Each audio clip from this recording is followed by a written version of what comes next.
বাউল যারা তারা একটু অন্তর্মুখী, বিশেষ করে তারা সাধন ভজনেই মনোনিবেশ করে। কোথায় কাকে ধরতে হবে, কোথায় গেলে দুটি পয়সা ইনকাম হবে, এই যে যে মানে চেতনা বা এই যে বুঝ, এই চেতনা থেকে কিন্তু বাউলরা একটু হলেও অনগ্রসর আমি বলবো। কারণ বাউলরা বিশ্বাস করে যে আমার দেহের মাঝেই স্রষ্টার বসবাস, তাকে খুঁজে পাওয়ার যে সাধনা, সেই সাধনায় মগ্ন থাকে। তো আমি মনে করি যে এইরকম পরিস্থিতি, বিশেষ করে 5ই আগস্টের পরে সমগ্র বাংলাদেশে বাউলের যে কর্মকাণ্ড, বিশেষ করে স্টেজ প্রোগ্রাম, এগুলো একদম কমে গিয়েছিল। 2-4টি যা অ্যারেঞ্জ করা হয়েছিল সেগুলো বিভিন্ন মৌলবাদরা তাদের স্টেজ ভেঙে দিয়েছে বা বন্ধ করে দিয়েছে। এই মুহূর্তে বাউলদের তো আর অন্য কোনো ওয়ে ছিল না, তাদের তো খেতেই হয়। সুতরাং তাৎক্ষণিকভাবে বাংলাদেশ বাউল ও লোকশিল্পী সংস্থা আমাদের প্রথমে আমরা আসিফ নজরুল স্যারকে আমরা জানালাম, তার সঙ্গে সাক্ষাৎ করে পরবর্তীতে আমাদের বর্তমান সংস্কৃতি বিষয়ক উপদেষ্টা মোস্তফা সরোয়ার ফারুকী স্যারের কাছে আমরা গিয়েছি। শফিমন্ডল গুরুজি সহ আরো অনেকেই গিয়েছিলেন। আমরা যে বলেছি এই পরিস্থিতিতে করণীয়, তখন উনি কিন্তু ব্যবস্থা নিয়েছে কিভাবে আমরা এই বাউলের প্রোগ্রামগুলো করতে পারি, বাউলের জন্য কি করণীয়, এবং উনি জাতীয় পর্যায়ে যে লালন তিরোধান দিবস পালন করছেন।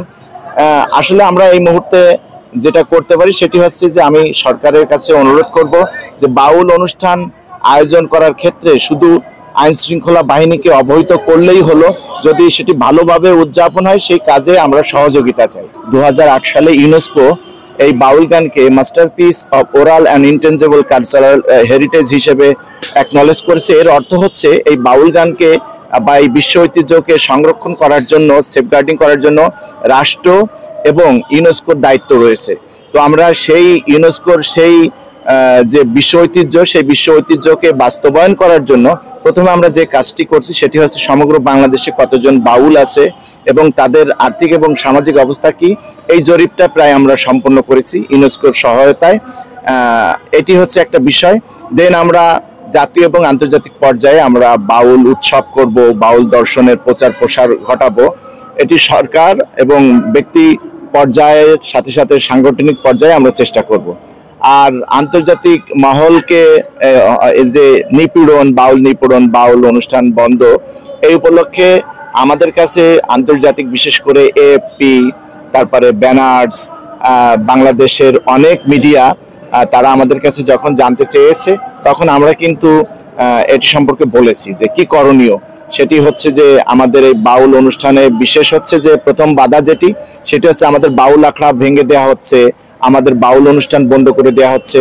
সরকারের কাছে এবং আন্তর্জাতিক মহলের কাছে, বিশেষ করে গণমাধ্যমের মাধ্যমে আমরা কিন্তু এটি বলার চেষ্টা করেছি যে একটি বিষয়, সেটি হচ্ছে যেখানেই বাউল অনুষ্ঠান হোক, লোকগানের অনুষ্ঠান হোক, সেটি যেন সহজে অনুমতি পায় এবং এই গানগুলো বা এই অনুষ্ঠানগুলো হওয়ার জন্য সরকার যেন প্রোটেকশন নেয়, এই ব্যবস্থা আমরা করেছি। আর যে বিষয়টি সেটি হচ্ছে আমরা বৃহত্তরভাবে যেটি চাই সেটি হচ্ছে যে আন্তর্জাতিকভাবে লালনকে নিয়ে এখন একটি আলোড়ন সৃষ্টি হয়েছে।